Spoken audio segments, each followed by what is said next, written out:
সকল দলীয় নির্দেশনা মেনে আমরা আওয়ামী লীগকে আরো শক্তিশালী করতে চাই। আমরা এখন আমাদের এই পূর্বের যে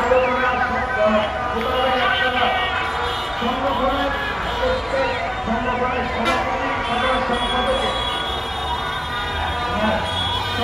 সাধারণ সম্পাদকের আমি অনুরোধ জানাচ্ছি যে আপনারা আপনাদের সংগঠনের সকলকে সাহায্য করবেন। আমাদের মাঝে এখন স্বেচ্ছাসেবক লীগের সকল ইউনিয়নের নেতৃত্বরা র্যালিতে অংশগ্রহণ করার জন্য উপস্থিত হয়েছেন। আমাদের এই স্লোগানটা বন্ধ, স্লোগান বন্ধ, স্লোগান বন্ধ, এই স্লোগানটা বন্ধ না। স্লোগান আমাদের সর্বপ্রথমে সোনারগাঁও উপজেলা আওয়ামী লীগের ব্যানার থাকবে। সর্বপ্রথমে আমরা র্যালিটি সোনারগাঁও উপজেলা